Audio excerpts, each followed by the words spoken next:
এরা হচ্ছে নিকৃষ্ট অকৃতজ্ঞ জালেম। সে মানুষকে ক্ষমা করতে শেখেনি, সে রসুলের আদর্শ শিখেনি।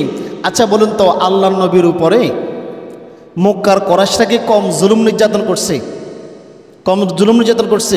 3টা বছর শিয়াবে আবু তালেবে বন্দি রাখছে। কত জুলুম নির্যাতন করার পরে একটা লোক দেশ ত্যাগ করতে বাধ্য হয় বুঝেন তো? আল্লাহ নবী মক্কা থেকে মদিনায় হিজরত করলেন, আবার যখন মক্কা নগরী দখল করলেন, আল্লাহ নবী একবারও বলে নাই প্রতিশোধ গ্রহণ করো, প্রতিশোধ গ্রহণ করো, এই কথা বলে নাই। আল্লাহ নবী সকলকে ক্ষমা করে দিয়েছেন। আর এই ক্ষমা কি আল্লাহ নবীকে ছোট করছে না বড় করছে? বড় করছে না? বড় করছে না? এতদিন বিপদে ছিলাম, এখন বিপদ কাটি গেছে, তার মানে আমি এখন অহংকারী, উৎফুল্ল, জালিম হয়ে যাব? আল্লাহ তো এই কথা বলে না। আল্লাহ তাআলা কোরআনুল কারীমে এদের প্রমাণ দিচ্ছে। সূরা হুদ আয়াত নং 10 আল্লাহ তাআলা বলেন, ওয়ালা ইন আযাকনাহু না'মা বা'দা দাররা মাসাতহুম, আর যদি দুঃখ দুর্দশা স্পর্শ করার পর আমি তাকে সুখ আস্বাদন করাই, আমি তাকে শান্তি দিয়ে থাকি, সুখ দিয়ে থাকি, লা ইয়াকুলুন্না, তখন সে অবশ্যই বলবে, যাহাবাস সাইয়্যাতু আন্নী, আমার বিপদ আপদ কেটে গেছে। আমার কি কেটে গেছে? আমার বিপদ আপদ কেটে গেছে, আমি এখন ক্ষমতাবান হয়ে গেছি। ইন্নাহু লাফারিহুন ফাখুর, অতএব আর সেই তখন হয় উৎফুল্ল এবং অহংকারী। ওই যে আমরা একটা কথা বলি, বিপদ কেটে গেলে মানুষ অহংকারী হয়ে যায়, এই সেই আয়াত, সূরা হুদ আয়াত নং 10। বিপদ কেটে গেলে মানুষ অহংকারী হয়ে যায়। এতদিন আপনি মাজলুম ছিলেন, কিন্তু আজকে আরেকজনের উপরে জুলুম করলেন, এতদিন বলতেছেন আমি মাজলুম। মাজলুম ক্ষমতা পাওয়ার পরে যখন নিজেই আরেকজনের উপরে জুলুম করে, তাহলে তো উভয় তো জালিম হয়ে গেল। উভয় জালিম হয়ে গেল না? উভয় তো জালিম হয়ে গেল। নিজেকে মাজলুম দাবি করে আবার নিজেই মানুষের উপরে অপরের উপর জুলুম করবেন, এ ব্যাপারে সাবধানতা অবলম্বন করেন। ক্ষমা মানুষকে মহৎ এবং বড় করতে শেখায়। অত্যাচার করে কেউ বেশি দিন টিকে থাকতে পারে না, বিশ্বাস করেন। আল্লাহি, অত্যাচার করে পৃথিবীতে কোনো সাম্রাজ্য টিকে থাকতে পারে নাই। কেননা আল্লাহ তাআলা তার উপর গজব দেন, মানুষও বিকল্প পন্থা অবলম্বন করে, মানুষ বিকল্প রাস্তা খোঁজে। অতএব জুলুম করে আপনি বাঁচতে পারবেন না। নিজে এতদিন জালিম ছিলেন, এখন নিজে এতদিন মাজলুম ছিলেন, এখন নিজে জালিম হয়ে গেছেন, ক্ষমতার মালিক হয়েছেন, মানে আল্লাহ তাআলা আপনাকে বড় পরীক্ষায় ফেলছে। ক্ষমতাকে ভালো কাজে লাগান, ক্ষমতাকে ভালো কাজে লাগান। মানুষের অন্তরে আপনি গেঁথে থাকবেন, মানুষ মরণ পর্যন্ত আপনাকে স্মরণ রাখবে, আজীবন আপনাকে স্মরণ রাখবে। কিয়ামতের দিন আপনি ইমামুন আদিলুন হিসেবে উত্থাপিত হয়ে আরশে আজিমের নিচে আশ্রয় লাভ করবেন। আল্লাহ তাআলা 7 ব্যক্তিকে যে কিয়ামতের দিন আরশে আজিমের ছায়াতলে আশ্রয় দিবেন, তাদের মধ্য থেকে একজন হচ্ছে ইমামুন আদিলুন, ন্যায়পরায়ণ শাসক। ক্ষমতা পেয়েছেন, জুলুম করবেন না, ক্ষমা করতে শেখেন। এটাই আল্লাহ নবীর আদর্শ, এটাই আল্লাহ নবীর আদর্শ। এতদিন নিজে ক্ষমতায় ছিলেন না, এখন দুঃখ দুর্দশা থেকে মুক্তি পাওয়ার পরে বলতেছেন, হুজুর কি যে একটা রাগ, কি যে একটা আবেগ, রাগের ছোটে, আবেগের ছোটে আরেকজনের বাড়িঘর ভাঙচুর করলাম। এটাকে আসলে আপনাকে ইসলাম শিখাইছে? এটাকে ইসলাম শিখাইছে? ক্ষমা করতে শেখেন। আপনি যদি বলেন অনেক রাগ হয়েছি, অনেক আবেগের ছোটে যাই, এই করে ফেললাম, ওই করে ফেললাম, এটা তো আপনি কাপুরুষ এবং ভীতুর পরিচয় দিলেন। এতদিন কিছু করতে পারলেন না, যখন ক্ষমতা পাইলেন তখন আপনি কাপুরুষ হয়ে গেলেন, ভীতু হয়ে গেলেন। এটা তো ঠিক নয়, এটা উচিত নয়। আপনাকে মনে রাখতে হবে, ক্ষমতা পেয়েছেন মানে ক্ষমা করেন, ক্ষমা আপনাকে বড় করবে। অপরের বাড়িঘর ভাঙচুর করতে হবে কেন? আপনাকে কেন ভাঙচুর করতে হবে? আচ্ছা বলেন তো, আল্লাহ নবী যখন মক্কা বিজয় করলেন, মক্কা বিজয়ের পরে 8-10 জন ব্যক্তির ব্যাপারে বলছেন, তাদেরকে যেখানে পাবে সেখানে হত্যা করো। সবাইকে ক্ষমা করে দিয়েছেন, কিন্তু 8-10 জন ব্যক্তি ছিল যাদের অপরাধের পরিমাণটা ছিল অনেক বেশি। আল্লাহ নবী বলেছিলেন তাদেরকে যেখানে পাইবা সেখানেই হত্যা করো।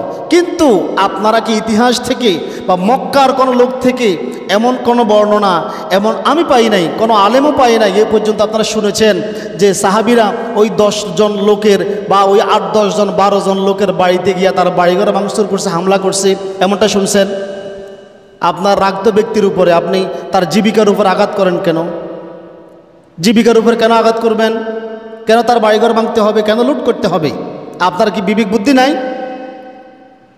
এতদিন নিজেকে মাজলুম দাবি করে এখন নিজে জালিম হচ্ছেন কেন? ক্ষমতা যদি আপনাকে ক্ষমা করতে না শেখায় তাহলে আপনি হচ্ছেন বড় অত্যাচারী। খবরদার, এই ব্যাপারে সাবধানতা অবলম্বন করবেন। কোনো আবেগে রাগে কোনো সিদ্ধান্ত নেওয়ার আগে বারবার চিন্তা করবেন।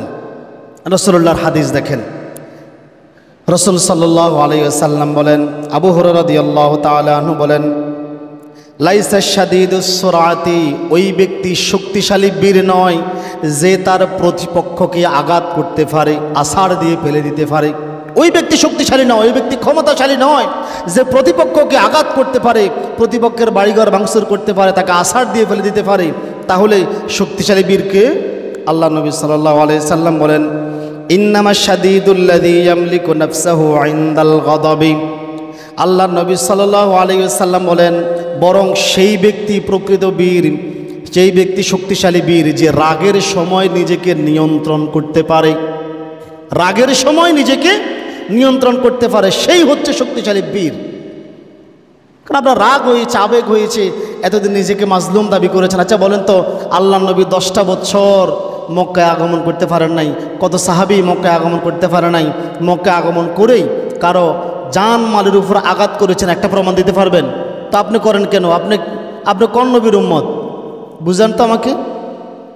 খবরদার, রাগ এবং আবেগ দ্বারা কোনো সিদ্ধান্ত সঠিক হয় না। কেননা কিছুদিন পর এই রাগ এবং আবেগের বশবর্তী হয়ে যে সিদ্ধান্ত নেবেন তার জন্য মূল্য চুকাতে হবে, অবশ্যই মূল্য চুকাতে হবে। রাগ করে ঘরের বউটাকে তালাক দেন, দেখবেন 2-3 দিন পরে কি মূল্য চুকানো লাগে। রাগ করে একজনকে ফোঁস দিয়ে ফেলেন, এরপরে দেখেন কি মূল্য চুকাইতে হয় আপনাকে। রাগ এবং আবেগ দিয়ে সহজে কোনো সিদ্ধান্ত নেবেন না। খবরদার, পৃথিবীতে এমন অত্যাচারী গোষ্ঠী, ব্যক্তি, সাম্রাজ্য ছিল, আল্লাহ তাআলা কাউকে ছেড়ে দেন নাই। আল্লাহ তাআলা এদেরকেও পাকড়াও করেছিলেন।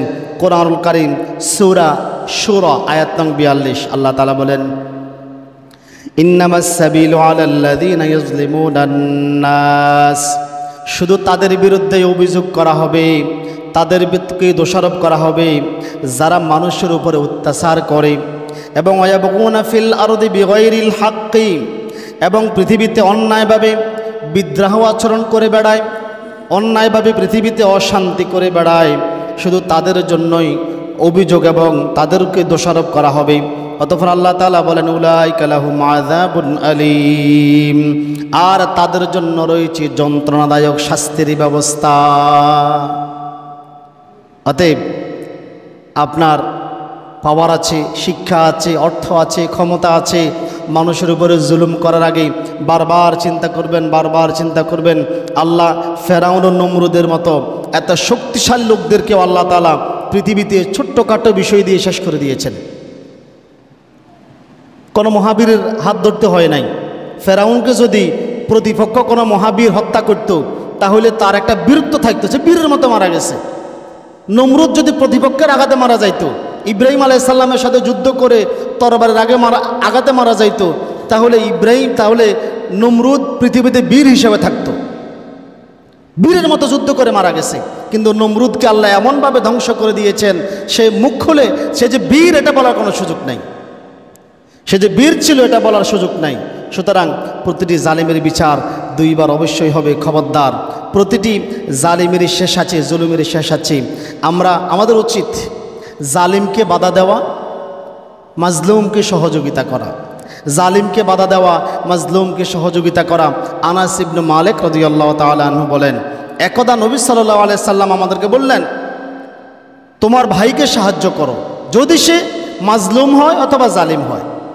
এখন সাহাবায়ে কেরাম বললেন, ইয়া রাসূলুল্লাহ, মাজলুমকে সহযোগিতা করবো এটা তো বুঝলাম, কিন্তু জালিমকে কিভাবে সহযোগিতা করব? জালিমকে সহযোগিতা করলে তো আমি নিজে জালিম হয়ে গেলাম। আল্লাহ নবী সাল্লাল্লাহু আলাইহি সাল্লাম বলেন, জালিমকে তার অত্যাচার করা থেকে বিরত রাখাই হচ্ছে তাকে সাহায্য করা। তুমি যে তাকে কথার মাধ্যমে, হাত দিয়ে বাধা দিয়ে, যেভাবে হোক তুমি তাকে জুলুম থেকে বিরত রেখেছিলে, অপরের উপর অত্যাচার করা থেকে বিরত রেখেছিলে, এটাই তাকে সাহায্য করা। তুমি তার জন্য পরকারে দরজা খুলে দিয়েছ, কেননা সে জুলুম যে একবার করে স্বাদ পেয়ে যায় সে বারবার করে, কারণ সে জুলুমটাকে ঠাট্টা মনে করে, ঠাট্টা মনে করে। যারা মানুষের উপর জুলুম করে, বাড়িঘর ভাঙচুর করে, তারা ঠাট্টা মনে করছে, আনন্দ পায়, আনন্দ পায়, অপরের বাড়িঘর সম্পদ লুট করে আনন্দ পায়। কারণ জালিম সে আর এটাকে জুলুম মনে করে না, সে মনে করে এটা আমার অধিকার। ঠাট্টা বিদ্রুপ আনন্দের ছলে খবরদার, ব্যক্তি হোক, গোষ্ঠী হোক, রাষ্ট্র হোক, কাউকে জুলুমের কাজে সাহায্য করা যাবে না, বরং তাকে নিবৃত রাখতে হবে, তাকে বাধা দিতে হবে।